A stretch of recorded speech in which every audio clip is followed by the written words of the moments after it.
Bonsoir à toutes et à tous. Dans l'actualité ce soir, Conakry, capitale de la recherche scientifique, les experts peaufinent les stratégies pour faciliter l'accès des vaccins de qualité aux populations africaines. Les échos, c'est dans ce journal.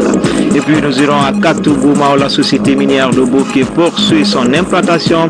Les travaux sur place rassurent le gouvernement guinéen.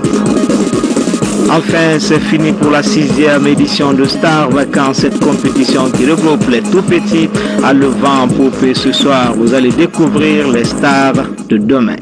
Voilà pour les titres. Tout d'abord, en plus bref, le sommet sur le réchauffement climatique a ouvert ses portes ce dimanche à Paris. Les travaux vont durer 12 jours et devraient aboutir au maintien du réchauffement climatique en dessous de 2 degrés d'ici 2050. Au total, 150 chefs d'État et plus de 40 000 personnes sont attendues dans la capitale française. La Guinée est représentée à ce sommet mondial par le chef de l'État accompagné d'une forte délégation gouvernementale. Nous y reviendrons dans nos prochaines éditions d'information. Et puis, suite à des malheureux événements survenus à Kouroussa ce matin, le ministère de la Justice a, au nom du gouvernement, un communiqué à l'intention du peuple de Guinée. Suivons le contenu de ce communiqué avec M. Ibrahima Béabogui. Il est le conseiller chargé de communication du ministère de la Justice. Communiqué du ministère de la Justice. Le ministère de la Justice informe les populations de Guinée que ce matin du dimanche 29 novembre 2014, certains citoyens de la ville de Kouroussa se sont rendus à la prison civile de Kouroussa pour en extraire des prévenus afin de les lyncher. Devant la foule très dense et violente, les agents pénitentiaires en faction n'ont pas pu empêcher l'extraction de 4 prévenus en attente de jugement. Les 4 prévenus ont alors été sauvagement tués par la foule. Le gouvernement condamne fermement ces assassinats et rappelle que nul n'a le droit de se rendre justice, quels que soient les délits et les crimes concernés. Le ministre en charge de la justice raffirme la ferme volonté du président de la République de construire un état de droit en République de Guinée. Dès lors, ces comportements d'un autre âge, remettant en cause l'autorité de l'État et les valeurs fondamentales d'un état de droit, ne sauraient être tolérés. En conséquence, toutes les mesures seront dehors et déjà prises pour que les auteurs des actes soient poursuivis et sanctionnés. Force doit être à la loi. Merci à Maître Béabogui d'être venu sur ce plateau. À la une de ce journal, a trouvé une feuille de route pour un accès aux vaccins de qualité pour les populations africaines. C'est la toile de fond de la conférence scientifique sur les vaccins à Conakry. Elle a regroupé pendant 3 jours toutes les sommités en matière de recherche. C'est le chef du gouvernement qui a présidé la clôture de la dite conférence. Ousmane Bangoura, Kabassouma.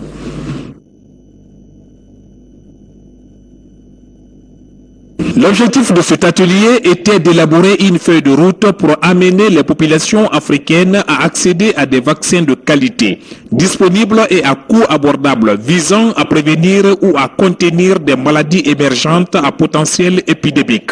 Le Premier ministre Mohamed Seïd Fofana a, dans son allocution, réaffirmé la volonté du chef de l'État. L'honneur me revient, au nom de son Excellence, Monsieur le Président de la République, le professeur Alpha Condé, de vous féliciter pour les résultats auxquels vous avez abouti. Mesdames et Messieurs, votre présence en ce moment décisif de notre lutte contre la maladie à virus Ebola est le témoignage éloquent de l'attention toute particulière que vous n'avez jamais cessé de porter à nos populations depuis la survenue de cette maladie. Les thématiques importantes que vous êtes assignées pour cet atelier scientifique international cadrent parfaitement avec les préoccupations du gouvernement guinéen en quête d'une feuille de route lui permettant d'intégrer un des maillons du processus de production des vaccins de qualité et d'accélérer l'homologation pour satisfaire les demandes de protection de masse souhaitées par nos concitoyens. Pour atteindre l'objectif de disponibilité d'une feuille de route pour le processus de production des vaccins de qualité et à coût abordable, le président de la République et le gouvernement de la République de Guinée savent compter tout d'abord sur la réactivité positive de la communauté scientifique tout entière, mais aussi sur l'appui des partenaires techniques et financiers. Le président de la République a également exprimé son souhait de voir renforcer la collaboration entre les chercheurs guinéens et ceux du monde scientifique à travers leurs représentants participant à cet atelier, de voir les chercheurs universitaires africains et leurs pairs de par le monde, d'une part, l'engagement des politiques pour un plaidoyer fort vers l'accélération de la production des vaccins et de leur homologation en Afrique, prouvant fréquemment à des maladies émergentes et réémergentes, d'autre part. Je ne saurais terminer mon propos sans exprimer une fois de plus ma profonde gratitude et mes sincères remerciements à l'ensemble de nos partenaires techniques et financiers. Les scientifiques présents à cet atelier ont salué la courageuse et noble vision du président de la République, le professeur Alpha Condé. D'étudier la possibilité pour la Guinée, qui veut le faire, c'est la volonté du président, et je pense que c'est une bonne volonté, que la Guinée se lance dans l'aventure qui est difficile et longue à mettre en route de la fabrication de vaccins. Vous savez que la Guinée, c'est le pays, le premier au monde qui a testé un vaccin qui a empêché la maladie chez beaucoup de contacts. Donc l'idée, c'est maintenant de poursuivre ces actions pour monter une unité de fabrication de vaccins. Donc nous pensons que nos équipes scientifiques sont lancées sur le plan international et que la Guinée, dans les années qui viennent, très certainement pourra être accompagnée en fournissant un effort personnel dans le cadre du processus de production des vaccins. Au terme de cet atelier, des principales recommandations ont été soumises au gouvernement. Parmi ces recommandations, on peut noter le renforcement des capacités, la recherche et technologie et le financement. La Guinée a célébré ce week-end à différer la journée mondiale de la prématurité. La problématique de la référence des nouveau-nés prématurés, c'est le thème retenu cette année, un événement mis à profit par l'ONG Assistance au Centre de Maternité de Guinée pour donner un sourire aux patientes de l'Institut de nutrition de la santé de l'enfant. Le récit en image de Rose Pocho. Dans cette salle d'admission sont reçus pour la première fois des nouveau-nés prématurés. Parfois, certains bébés survivent et d'autres non. Un fait dû surtout au manque de prise en charge et aux infections. Ils meurent par suite d'infection. La plupart du temps, parce que toute cause de prématurité, 30% des nouveau-nés prématurés ont une cause inconnue. Mais la première cause de la prématurité elle-même, c'est l'infection. Les femmes pendant les CPN, si la CPN n'est pas prise en charge correctement à temps, risquent d'avoir des infections qui vont passer à travers le placenta venir vers le nouveau-né. Donc c'est ce qui peut entraîner une infection chez le nouveau-né aussi. En 2014, l'Institut de nutrition de la santé de l'enfant, l'INC de Donka, a enregistré plus de 500 prématurés. Le phénomène attire l'attention de l'ONG Assistance au Centre de Maternité de Guinée. À travers ses kits de savon, d'eau de javel, l'ONG continue à contribuer à la réduction de la mortalité infantile. Nous avons pour ambition de venir en aide à ce centre-là, de les aider et de les assister en les fournissant des équipements, en les fournissant des médicaments et aussi en permettant au personnel d'avoir une formation aussi adéquate. Je suis très contente pour l'ONG AMC pour leur contribution. Je suis très contente. Les dons, ça va me servir très bien même, ça va beaucoup me servir. Les responsables de la protection de l'enfant saluent le geste et encouragent l'initiative. C'est important que les bonnes volontés, qu'il y ait une certaine synergie, symbiose et surtout interaction entre la société civile, le secteur privé et l'État pour que les enfants puissent bénéficier de soins précieux. Pour un accès facile de la population aux soins de santé primitifs, les autorités guinéennes ont récemment lancé les travaux de reconstruction et de réhabilitation des services et structures sanitaires de l'hôpital Donka. Une réhabilitation qui pourrait mettre fin aux difficultés des femmes en grossesse. L'agence de promotion des investissements privés vient d'organiser un point de presse à son siège à Kaloum, ici même à Conakry. Thème retenu, l'organisation aux Pays-Bas d'une conférence intitulée « Retourner à la croissance en Guinée, au Libéria et en Sierra Leone ». 3 pays touchés par le virus Ebola. Reportage à Alassane Diogo Bari. La conférence qui se tient ce lundi 30 novembre à La Haye, aux Pays-Bas, vise à mobiliser les investisseurs internationaux en faveur des 3 pays touchés le plus gravement par l'épidémie d'Ebola. Pour les cadres de l'OPIP Guinée, partenaire privilégié des investisseurs privés, cette conférence est la suite logique de celle tenue à Abu Dhabi en novembre 2013 et qui avait pour credo le retour de la Guinée sur la scène internationale. Secteurs qui vont être représentés pendant ce forum sont ceux de la santé publique, les infrastructures et de l'agriculture.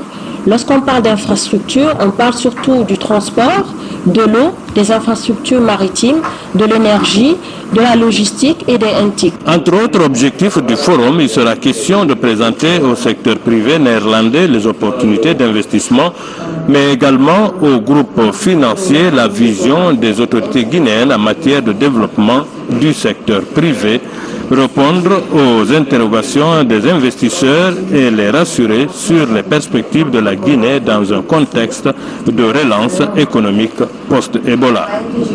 Nous avons organisé aussi des réunions préparatoires avec le secteur privé et le secteur public afin de vraiment les mettre en confiance et leur expliquer quels étaient les critères vraiment de sélection des différents projets du côté de la partie hollandaise. Au total, entre 150 à 300 participants sont attendus au cours de cette conférence avec pour objectif principal la promotion des investissements étrangers en Guinée, au Libéria et en Sierra Leone. On a travaillé sur la logistique. Ce travail sur la logistique a commencé par la préparation de l'agenda du forum qui contient déjà toutes les informations nécessaires à la réussite de ce forum pour un participant guinéen, allant des informations sur les hôtels, les préparations des hôtels, les choix des vols, l'accueil à l'aéroport, les contacts utiles. On a travaillé sur tous les aspects dans les plus petits détails. À noter que cette conférence se tient dans un contexte assez favorable pour la Guinée qui vient de bénéficier de plus de 40 points dans la notation Doing Business de la Banque mondiale. Réponse post-Ebola, l'USAID JIPAEGO entend renforcer les capacités des agents de santé, d'où cette session de formation du personnel soignant de Farana. La protection des maladies endémiques était au cœur de cette formation. Moussa Bangoura, Silati Kourouma. C'est une formation sur la prévention et le contrôle des infections post-Ebola dans la région de Farana. Elle a regroupé les agents et prestataires de santé évoluant dans la région. L'initiative est de protéger le personnel de santé et la population contre les maladies infectieuses. C'est vraiment donner toutes les capacités, toutes les connaissances et les compétences aux prestataires de services de la région de Farana pour qu'ils puissent être prêts à appliquer les mesures de prévention et de contrôle de l'infection pour lutter contre la maladie Ebola. Le port des équipements de protection, le lavage des mains et la préparation des solutions de chlore ont été des notions enseignées pendant cette rencontre. Le personnel a vraiment assez le besoin en matière de protection. Comment il faut se protéger, comment il faut protéger le personnel, et comment il faut protéger même les malades. Parce que la santé, les personnels sont les premières victimes. C'est un projet qui s'étendra jusqu'au 9 décembre prochain.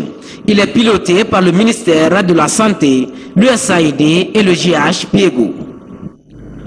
En plus bref et en image, le président équato-guinéen Begama Bassogo reçoit le prix de l'excellence politique et du leadership de haut niveau initié par le comité interafricain sur les pratiques traditionnelles affectant la santé des femmes et des enfants. Ce prix récompense le leadership, les leaders qui se distinguent dans la protection des femmes et des enfants. Il succède ainsi à Yoweri Museveni de l'Ouganda et professeur Alpha Condé de la Guinée. En déplacement, le ministre de la Communication vient d'effectuer une mission de travail à Boké. Alocéne Makanera Kake s'est rendu à la société minière de Boké. L'état d'avancement des travaux et la cohabitation entre la société et les populations ont meublé cette visite. Mamadou Alpha Baldé, de retour de Boké. Quelques mois après le début de l'exploitation de la bauxite par la société minière de Boké, le ministre de la Communication est sur les lieux pour constater l'état d'avancement des travaux. De la mine, en passant par la base vide de la société jusqu'au port, le ministre Makanera a pris connaissance de l'essentiel des composantes de la SMB. Entre le permis d'exploitation et l'exploitation réelle, il s'est écoulé peu de temps. Et l'impact est très appréciable en termes d'impact sur l'emploi des jeunes, en termes d'impact sur l'économie, non seulement de la localité, mais aussi l'économie nationale. Le gouvernement est complètement décidé à appuyer et soutenir cette société, non seulement pour créer un environnement favorable pour travailler au niveau des mines, mais créer une bonne et franche collaboration avec la communauté. C'est là justement ce qui me fait venir. La société minière de Boké emploie environ 1000 personnes.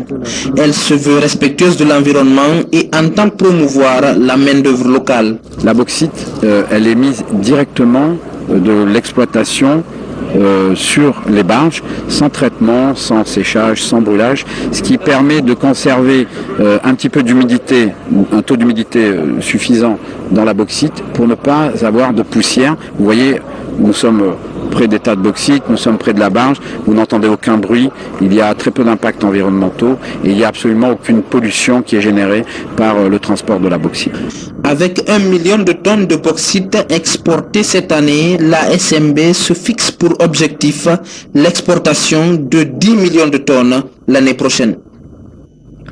Dans les contreforts du Fouta Djallon à Mamou, la Société des eaux de Guinée annonce l'augmentation de la capacité de production en 2011. L'annonce a été faite pendant cette rencontre dite d'élaboration du budget 2016 à l'ENATEF de Mamou. Les difficultés rencontrées en 2015 et les objectifs à atteindre en 2016 ont été également débattus par les participants. RTG Mamou, Mamadou Patibaldé.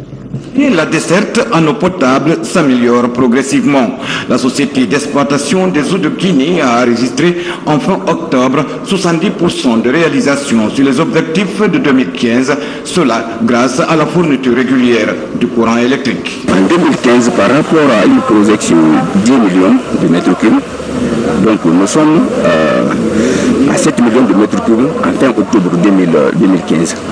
Donc ce qui donne un taux de réalisation de 70%. La SEG entend augmenter la capacité de la production à 30%, soit 13 millions de mètres cubes d'eau. On a eu à faire beaucoup de progrès en 2015 en matière de la desserte en eau potable à Sigui. Pour cette enquête budgétaire 2016, nous sommes en train de nous battre au niveau du projet proposé par le président de la République, le professeur Alpha Condé, pour la prise de l'eau au niveau du fleuve Bafi. Donc après le projet là, toute la ville aura de l'eau sur Clétadi. Pour élaborer le budget de 2016 des centres de l'intérieur, cadres et techniciens de la Société d'exploitation des eaux de Guinée se sont retrouvés récemment à l'ENATEF de Mamou. Nous avons fixé les objectifs pour 2016. Et je le dis tantôt que c'est les objectifs sur la production de l'eau traitée, les objectifs sur la distribution, la répartition de l'eau, les objectifs sur la facturation et les objectifs sur les encaissements. La SEG prévoit pour l'exercice 2016 d'importants projets afin de promouvoir un service public de qualité. Nous avons actuellement 25 villes de l'intérieur en charge où la SEG est présente. Il nous reste sur les 33 villes, 5 villes qui heureusement, grâce au gouvernement, ont obtenu un financement. En attendant le démarrage effectif de ces projets, la SEG entend doter tous les sites de production en unités de compactage pour améliorer la desserte et cerner la facturation dans tous les domaines.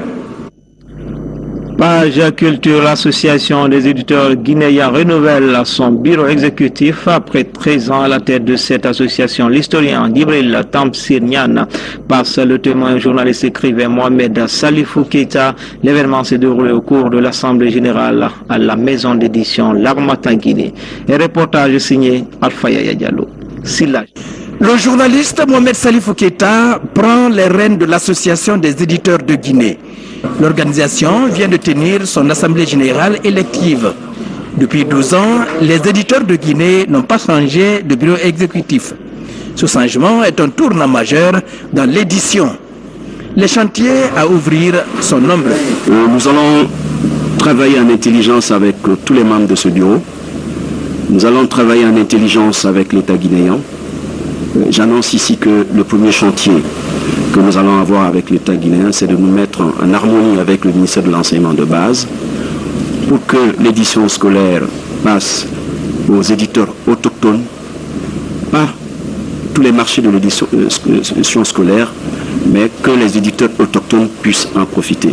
Nous trouverons le temps, nous trouverons le tact et un bon diplomate, nous travaillons avec le ministère de l'enseignement de base. Nous travaillons aussi avec le ministère des Finances, nous travaillons avec notre ministère de tutelle, le ministère de la Culture, la direction du livre du ministère de la Culture, pour faire avancer la promotion du livre dans notre pays, surtout développer la science et la littérature, tout simplement le savoir dans ce pays. Mohamed Salifou Keita succède à l'écrivain historien Djibril Tamsir Niane. L'homme a porté une décennie durant l'espoir de renaissance et développement de la chaîne du livre en Guinée. Aujourd'hui, le livre est devenu un outil de développement économique. Le livre est en train de reprendre sa place. L'édition est en train de s'installer. Je suis heureux de voir autour de moi de jeunes éditeurs, de voir toute une classe d'écrivains et d'éditeurs qui sont là pour la promotion de la culture, pour la promotion du savoir, pour la promotion de la science tout court. Donc ceci est un réconfort pour moi. Et je passe la main avec beaucoup de plaisir, beaucoup de satisfaction surtout à la jeune classe. Né intervient à un moment où Conakry est élu capitale mondiale du livre en 2017. Les institutions nationales et les ONG du secteur du livre s'apprêtent à conférer à cet événement un éclat particulier. L'historien Djibril Tamsir Niane passe la main mais pas la plume. Culture encore avec la fin de Star Vacances. Cette émission de télé-réalité à sa 6e édition pilotée par la culture CPP de notre confrère Ibrahim Si. Elle permet de découvrir les stars de demain. La finale est racontée pour nous par Mikini Moussa Kamara, Fatima Diallo. Les lampions se sont éteints sur la 6e édition de Star Vacances, une émission télévisée de la RTG Coloma qui a pour objectif d'occuper les élèves et les étudiants pendant les vacances. Une façon de créer une émulation entre les jeunes talents. L'année prochaine, on sera encore plus rigoureux. On n'aura pas 15, 20 troupes, on n'aura que 8 et au maximum 10 troupes parce qu'on veut avoir les meilleurs. Star Vacances, c'est une vitrine de la culture guinéenne, c'est vu dans le monde entier grâce à la télévision nationale et donc il faut qu'on soit rigoureux dans le choix des troupes artistiques. Donc l'année prochaine, on aura 8 troupes, maximum 10 troupes. Moi j'ai vu un spectacle que je ne m'attendais du tout pas. Donc le ballet s'est bien passé, le spectacle s'est très bien passé dans de très bonnes conditions. Vraiment, je suis très heureuse. Je ne m'attendais pas du tout. Dans des disciplines comme la danse moderne, le théâtre. Le jury composé d'éminents hommes de culture a proclamé la troupe Wassoso victorieuse de la compétition. Avec un chèque de 20 millions de francs guinéens, la deuxième place revient aux Merveilles de Guinée de Dixine avec 10 millions de francs guinéens. On va prendre le travail au sérieux. C'est le travail qui paye. Mon groupe a remporté la victoire. Ça me fait un grand plaisir. Ça me fait un grand plaisir. Et surtout devant mon directeur des ballets africains. Je suis donc très content d'être ici et j'encourage les organisateurs à continuer parce que c'est effectivement un espace de promotion de la culture guinéenne et un espace d'épanouissement de la jeunesse. Tous les finalistes malheureux ont été primés. Les différents prix seront remis officiellement aux bénéficiaires au cours d'une cérémonie prévue très prochainement à la RTG. Entre la culture et le sport, il n'y a qu'un pas à franchir. On y est déjà avec ce tournoi de football pour renforcer la coopération entre la Guinée et l'Allemagne. La compétition a regroupé 8 écoles et universités de la capitale. Là aussi, le droit d'aînesse a été respecté. C'est l'université Gamal Abdel Nasser de Conakry qui remporte Damco. Abdelaziz Baldé pour plus de détails. C'est pour favoriser les relations sportives et culturelles entre l'Allemagne et la Guinée qu'intervient ce tournoi de football. La compétition regroupe des écoles et universités publiques et privées de Conakry. Le but vise à promouvoir la coopération entre les deux États par le biais des sports. Donc nous, en tant que jeunes, nous sommes très contents et nous pensons que ces genres d'initiatives doivent continuer car ça vise à raffermir les liens d'amitié existants entre notre pays, la République de Guinée et la République fédérale d'Allemagne sur la base, n'est-ce pas, de la promotion de l'éducation, du sport et de la culture. Nous sommes très contents de la coopération guinéenne-allemande parce que ces genres d'initiatives sont très rares dans notre pays. Ce fair play dénommé journée sportive amicale est placé sous le symbole de la coopération. Autrement dit, le rapprochement entre les institutions allemandes basées en Guinée et quelques institutions d'enseignement secondaire et supérieur. Tout le monde est enthousiaste du foot et il y a un fort lien avec l'Allemagne. Oui, par exemple, le laboratoire guinéen-allemand, eux, ils travaillent très fort avec, disons, les institutions médicales en Allemagne, les universités, eux, ils enseignent l'allemand, donc il y a des enseignants, il y a ceux qui ont le soif d'apprendre l'allemand, il y a, disons, l'ambassade d'Allemagne, il y a beaucoup d'institutions qui ont ce rapport avec l'Allemagne. Nous aimerions bien, disons, nous réunir pour pour mieux se connaître mutuellement, pour, disons, instrumentaliser ce tournoi comme forum d'échange mutuel. Ce tournoi de football est à sa première édition en Guinée. Au terme d'une longue journée de compétition, c'est l'université Gamal Abdel Nasser de Conakry qui s'offre le trophée au détriment des laboratoires guinéo-allemands sur le sport. À présent, place à la revue de presse ou le journal des journaux, l'économie, le développement et l'insécurité avec la menace djihadiste ont fait les chougars de la presse écrite et en ligne. Le condensé avec Sédou Bandiaï. Cette semaine, nos confrères de la presse écrite et de la presse en ligne nous rapportent les informations variées. À la une du quotidien national Auréa, développement. Le Japon prête à relancer ses projets en Guinée. Des projets ralentis pour cause d'Ebola. Auréa porte également au sommaire éducation supérieure. Le recteur de l'université Gamal Abdel Nasser de Conakry revient sur la recherche scientifique comme mission essentielle de l'université. Le démocrate arrête sur image le chef de l'État. Nos confrères du démocrate font le point sur le limogeage de 2 membres du gouvernement. Le démocrate titre ce qui n'a pas été dit. La République, à l'image du démocrate, met à la une le chef de l'État. Ce quotidien privé tente d'expliquer ces limogeages pour faute lourde. L'attaque terroriste de Bamako inspire l'hebdomadaire satirique Le Lynx. Ce journal parle de Spicose à Conakry. Vendredi 13 à Paris, vendredi 20 à Bamako. 2 drames jumeaux ont frappé la France et le Mali, pays dirigés respectivement par 2 grands amis. En signe de solidarité, la Guinée a décrété 3 jours de deuil parce que le Mali et la Guinée sont 2 pays frères, rappellent nos confrères. Guinée News affiche sur sa page Claude Kory Kondiano et le ministre du budget se concertent sur le projet de budget 2016. Également en économie, chez Guinée News, spéculation autour de l'inflation. Le gouverneur de la BCRG, Lucien Inabi, explique. Guinée 7 affiche. Professeur Alpha Condé a-t-il interdit les écoles coraniques et le port de voile intégral? Le porte-parole du gouvernement apporte des précisions. Le chef de l'État précise qu'il s'agit justement de prendre des mesures pour que ces établissements, des lieux de propagation de l'extrémisme et de l'intolérance, précise le porte-parole. Média Guinée sur sa page défile la nomination d'une Guinéenne par Ban Ki-moon à la tête de la MUNIAD, représentante spéciale conjointe adjointe pour l'opération hybride Union africaine au Darfour. Madame Keita remplace Abdul Kamara de la Sierra Leone. Enfin, page noire, la RTG est en deuil. Salem Mara, technicien à la régie finale de la RTG Boulbiné, ici en image, est décédé ce dimanche aux environs de 2 h du matin de suite de maladie. La levée du corps est prévue ce lundi à 10 h à l'hôpital Ignace Digne, suivi de l'enterrement au cimetière de Cameroun après la prière de 14 h. Que l'âme du défunt repose en paix. Amen.